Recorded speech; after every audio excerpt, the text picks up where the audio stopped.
It's a beautiful Sunday, a wonderful afternoon in God's presence, and a privilege to speak with you again in this class.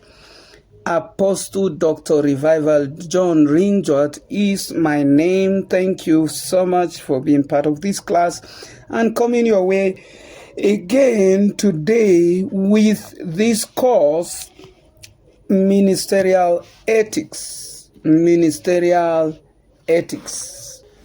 We have been looking at a lot of things in this course, and today we shall be looking at the ethics for interaction with church members. Ethics we have defined already, and we are talking about the proper way of interaction between a minister of God and the congregation of the people.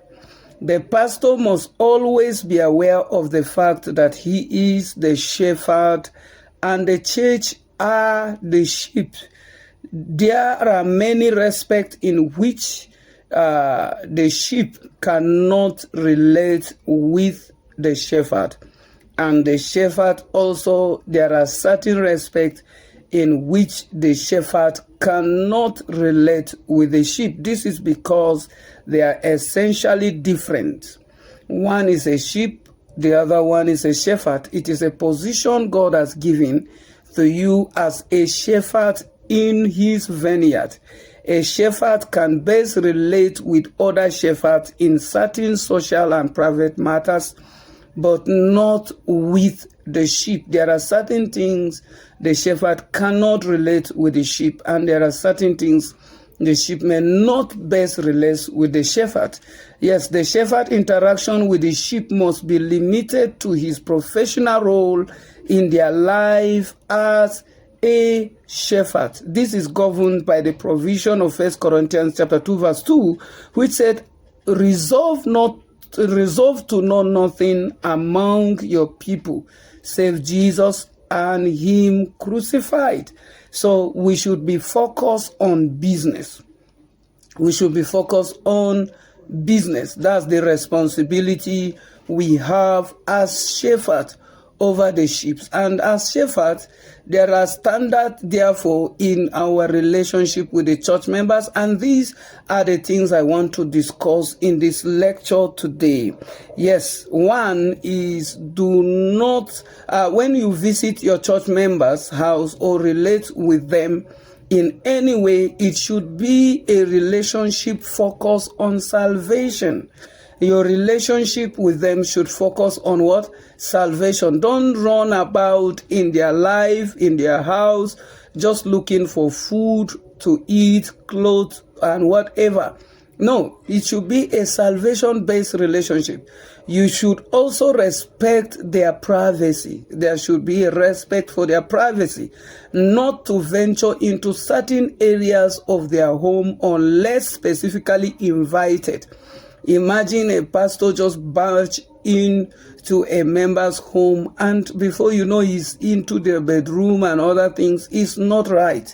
Respect their privacy. And in certain cases, you may be invited into bedroom to pray for a sick person. Be careful when you do that. Yes, don't be as if you enter to be looking around and focus on what took you there. Focus on what took you there. Yes, be careful when paying impromptu visit also to the members. Yes, sometimes members are not expecting you, and you may find them in some gesture they don't even want. So be careful when you greet. Stay outside. When you greet, give some time. Allow them to incorporate themselves, to put themselves together. Let them respond to you. Let them respond to you. If you barge into their privacy anyhow, they will also barge into your privacy anyhow. And you know what that means? Yes, if you invade your church members' privacy, they will invade your own privacy. Do not give impression that you like food. You visit a church member, you devour food, as if you are a termite. Don't give that kind of impression. Even the food you like, eat before you go for such invitation. Do not give such wrong notions about yourself. Do not honor invitation to dinner with an empty stomach. That may help you. Yes, that may help you. In Proverbs chapter 23 verse 7 say, eat and drink set heed to thee, but the heart is not with thee. There are even members, their heart is not with you. Whatever they said before you, they don't really mean it. Whatever they said before you, they don't really mean it. They fake a lot of things. They pretend a lot. And if you are in a situation where you are obligated to eat, don't behave as if you have never seen food in your life at all. Do not chew all the bones and then it look like, oh wow, this is... No, don't behave as if you have never seen food in your life. In Proverbs 23 verse 1 to 3 say, when thou sittest to eat with a ruler, consider diligently what is before thee. Put a knife to your throat. This is what the scripture made it very clear. If thou be a man given to appetite, be not desirous of his dainties. That's what the scripture says. It's not me. It's not me. Do not ask for additional food once you are finished eating. You visit a member, you ate, and you are asking for more. No. Again, don't ask for additional food. Don't be a greedy pastor. Don't be a greedy pastor. There are times you should even avoid eating in public. Yes.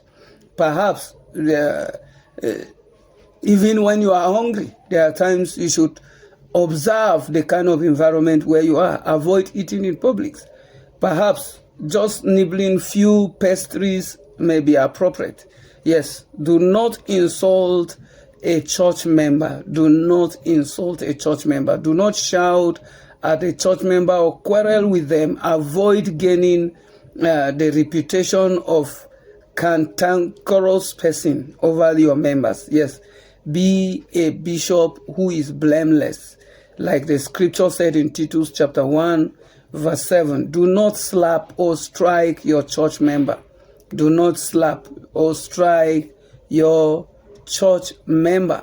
Yes, 1 Timothy chapter 3 verse 3 said, a man of God should not give in to blow. Should not be given to blow. Yes, be very careful when settling dispute among church members. There is also a tendency for one of them to think that you are siding the other against him. So choose your word wisely with wisdom when you are settling dispute between two people. Yes, you love them equally, but there is a tendency for one to think you are supporting the other. Choose your word wisely. Careful of what you say. And do not become a debt collector on behalf of your members.